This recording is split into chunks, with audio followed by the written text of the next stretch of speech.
무엇이기에, 이 종이 무엇이기에 라는 제목으로 여러분과 함께 은혜를 나누기 원합니다.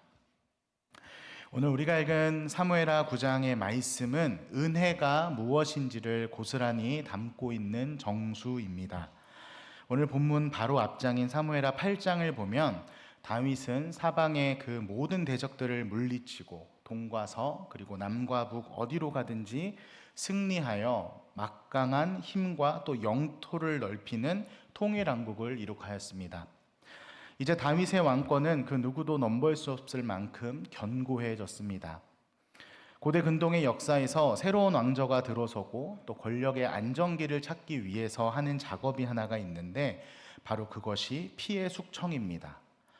새로운 왕위에 대한 반란이나 분란의 싹을 자르기 위해서 그 선대 이전의 그 왕족들을 찾아서 숙청하는 것이 권력을 안정적으로 유지하고 또 이어가는데 또 정치적인 기반을 다지는데 당연한 것이라는 것이 이 근동의 상식이었습니다.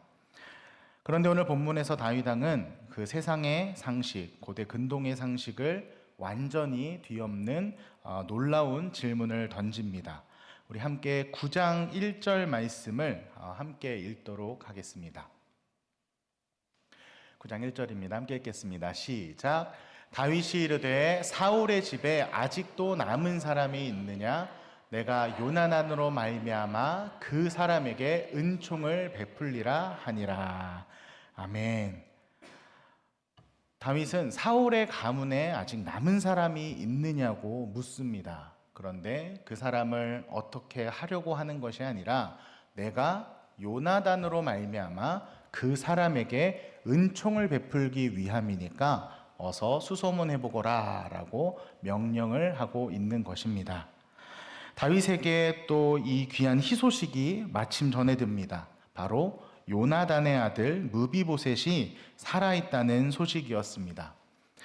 사울과 요나단이 길보아 전투에서 전사했을 때 그 참혹한 소식을 듣고 급히 도망치던 그 유모가 그만 무비보셋을 바닥에 떨어뜨리는 바람에 그 무비보셋은 두 다리를 절게 되었습니다. 게다가 그는 지금 로드발이라는 곳에 숨어 지내고 있다는 소식을 전해 듣게 됩니다. 로드발은 그 뜻이 목초지가 없다. 고대 근동에서 목초지가 없으면 살아갈 수가 없습니다. 그런데 그곳이 어떤 곳입니까? 목초지가 없는 곳이었습니다. 또 한 가지 뜻이 있는데 바로 말씀이 없다.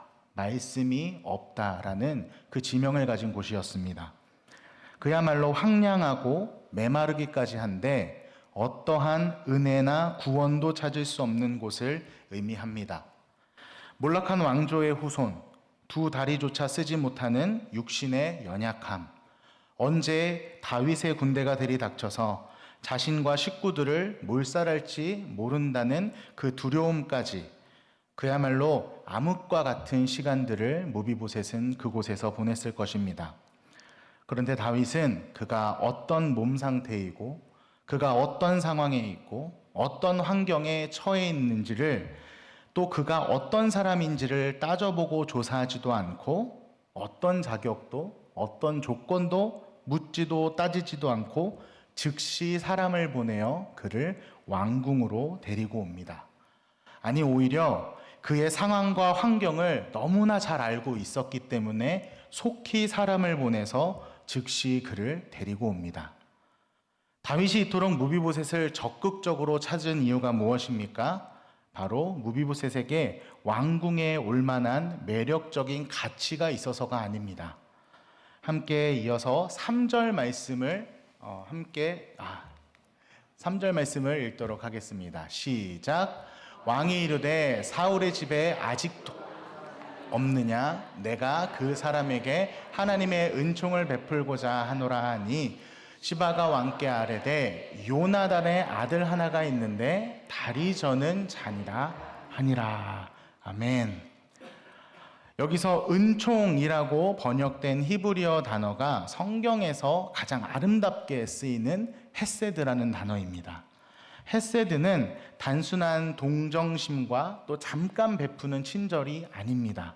이것은 생명을 건 계약입니다.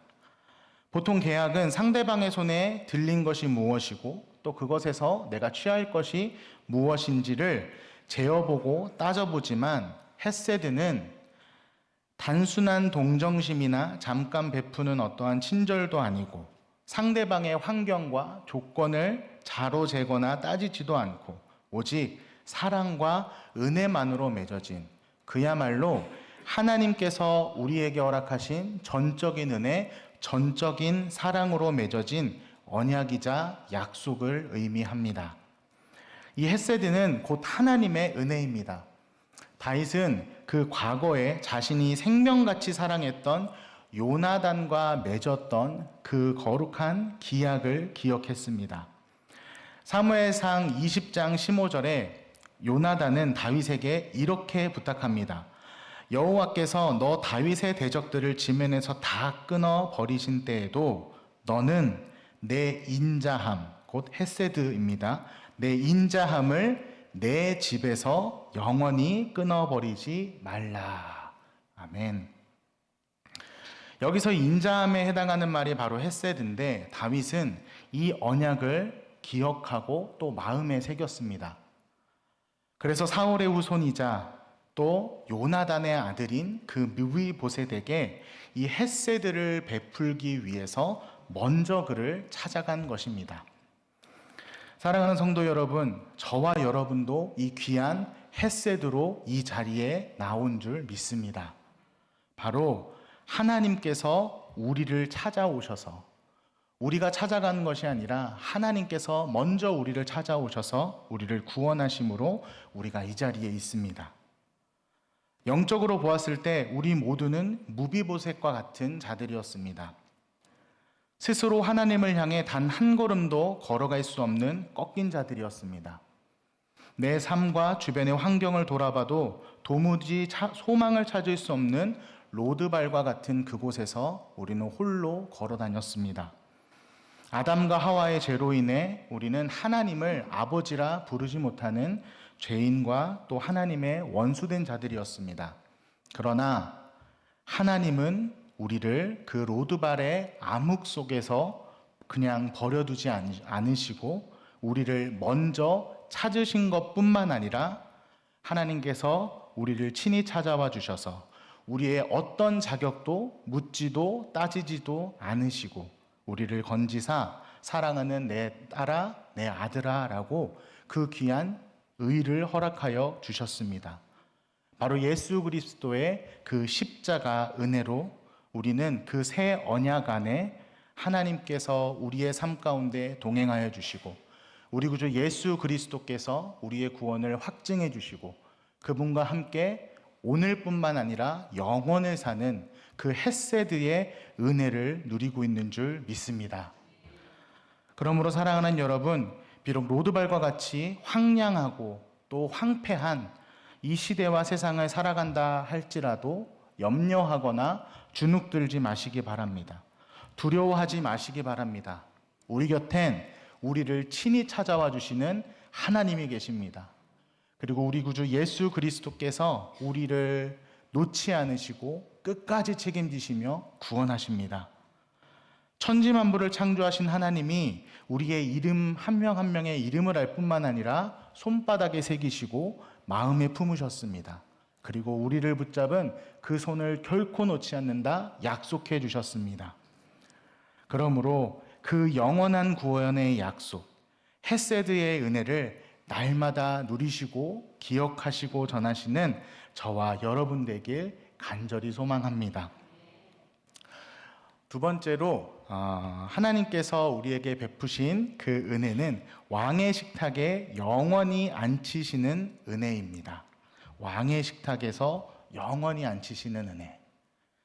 다윗의 군사들에 의해 예루살렘 왕궁으로 끌려온이 아니죠. 모셔온 우리 그 무비보셋의 마음이 어떠했을까요? 화려한 왕의 어전 앞에 엎드린 그의 온몸은 아마도 사시나무 떨듯 떨렸을 것입니다. 우리 함께 6절 말씀을 읽도록 하겠습니다. 시작. 사울의 손자 요나단의 아들 무비보셋이 다윗에게 나와 그 앞에 엎드려 절하매 다윗이 이르되 무비보셋이여 하니 그가 이르기를 보소서 당신의 종이니이다. 아멘. 이제 곧 자신을 향해 어쩌면 사형 선고가 내려질지도 모르는 그 절체절명의 그 순간을 직감했을 것입니다. 무비보셋이. 그래서 납작 엎드려 있는데 그를 향해 다윗이 다정하게 입을 엽니다. 무비보셋이여, 무비보셋이여. 그 부름에 무비보셋은 벌벌 떨며 절망 섞인 목소리로 대답합니다. 보소서 당신의 종이니이다. 이것은 나의 생명과 주권이 나에게 있지 않고 당신에게 있습니다. 내 삶은 당신에게 달려 있습니다. 라고 어쩌면 호소하고 부탁하는 것일지도 모르겠습니다. 두려움에 떠는 무비보셋을 향해 다윗은 세상에서 가장 따뜻한 위로가 되는 선언을 내립니다. 7절입니다. 함께 읽겠습니다. 시작. 다윗이 그에게 이르되 무서워하지 말라. 내가 반드시 내 아버지 요나단으로 말미암아 내게 은총을 베풀리라. 내가 내 할아버지 사울의 모든 밭을 다 내게로 도로주겠고 또 너는 항상 내 상에서 떡을 먹을지니라 하니. 아멘. 아마 무비보셋이 할렐루야를 외쳤을 것입니다. 죽을 줄만 알았고 자신의 인생이 끝났다고 하는 그 순간 어떤 선언이 내려집니까? 할아버지인 그 사울의 가문의 그 모든 토지를 고스란히 회복받았고 그뿐만 아니라 더 큰 축복이죠. 바로 너는 항상 내 상에서 함께 떡을 먹을지니라 라는 어명이 내려집니다. 고대 사회에서 왕의 상에서 함께 밥을 먹는 것, 왕과 함께 그 만찬을 누리는 것은 왕자나 공주나 혹은 최측근인 최고위 관료들만, 대신들만 누릴 수 있는 엄청난 특권이었습니다. 어제까지만 해도 죽음을 기다렸고 또 정적의 핏줄이라는 그 이유 하나만으로 그 로드발이라는 지대에서 숨어 살았던 그가 이제 다윗 왕과 동등한 자리에서 혹은 다윗 왕의 아들들과 동일한 신분으로 격상이 돼서 왕의 식탁에서 함께 그 만찬을 누리는 또는 교제하는 자가 된 것입니다. 이 엄청난 은혜 앞에 무비보셋은 감당할 수 없는 그 감격으로 절하며 눈물로 이렇게 고백합니다. 8절 말씀입니다. 그가 절하여 이르되 이 종이 무엇이기에 왕께서 죽은 개 같은 나를 돌아보시니까 하니라. 아멘. 유대 문화에서 개는 가장 혐오스럽고 부정한 짐승입니다. 그런데 그냥 개도 아니고 죽은 개입니다.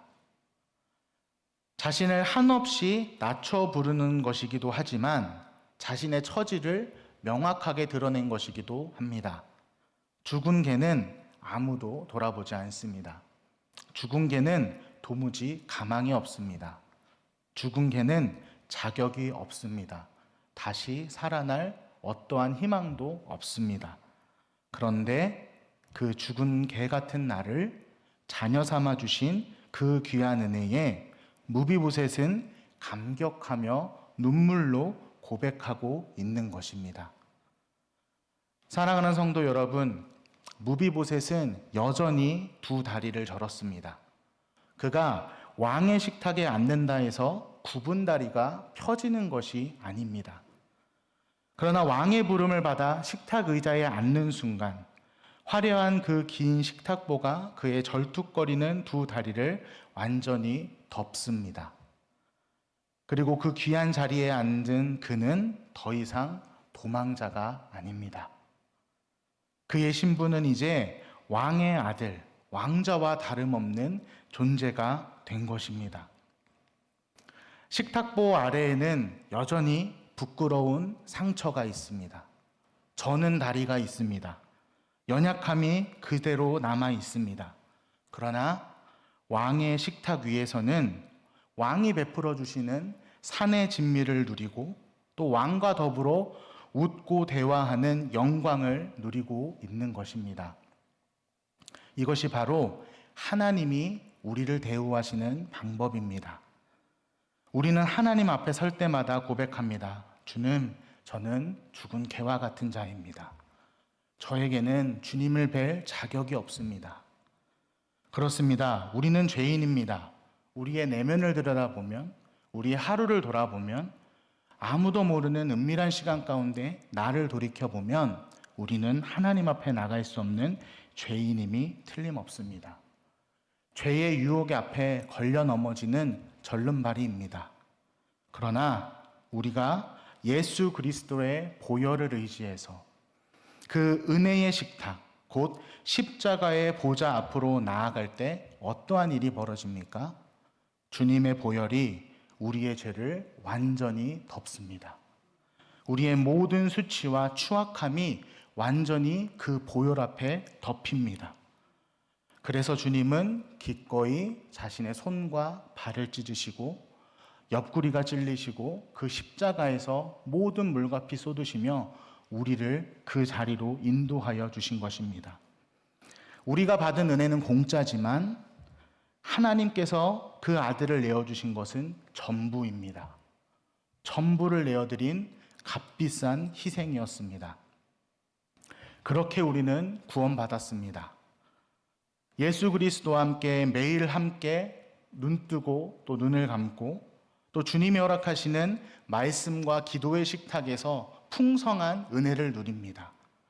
가고서나 언제나 주님이 우리를 눈동자같이 지켜주시고 사랑한다, 축복한다, 축복해 주시고 우리와 동행하여 주십니다. 우리는 그렇게 매일매일 하나님 나라를 살아가고 있습니다. 그렇다면 우리가 마땅히 주님께 드려야 할 것은 무엇입니까? 자격 없는 나를 자녀 삼아 주신 그 압도적인 사랑, 그 헤세드를 경험했다면 우리는 그에 걸맞는 왕의 언어와 성품을 매일매일 닮아가야 합니다. 하나님께서 초대해 주신 그 은혜의 식탁에서 그저 그것을 낭비하고 그 은혜를 값싼 것으로 여기며 살아가는 것이 아니라 하나님의 자녀답게 주님의 성품과 주님의 비전과 주님의 마음을 닮아 세상을 변화시키고 땅끝까지 이르러 복음을 전파하는 주님의 자녀답게 살아가야 하는 것입니다. 그렇게 살아가시는 저와 여러분 되길 간절히 축원합니다. 말씀을 맺겠습니다. 사랑하는 성도 여러분, 오늘 우리는 그 무비보셋이라는 인물을 통해 우리 자신이 얼마나 비참하고 또 하나님 앞에 나아가길 자격조차 없는 그런 죄인임을 돌아보게 되었습니다.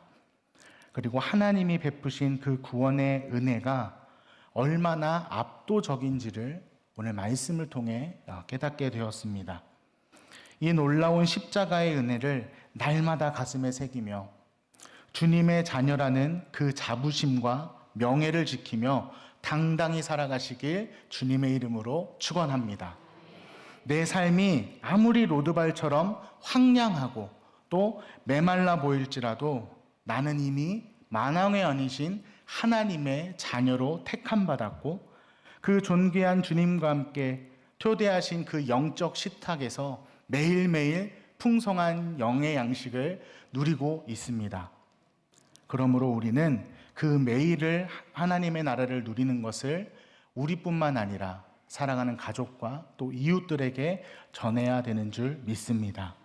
그러므로 매일 하나님의 나라의 왕자와 또 공주로 살아가시며 하나님 나라를 살아가시며 그 귀한 나라를 전하시는 저와 여러분 되길 간절히 축원합니다. 이 시간 우리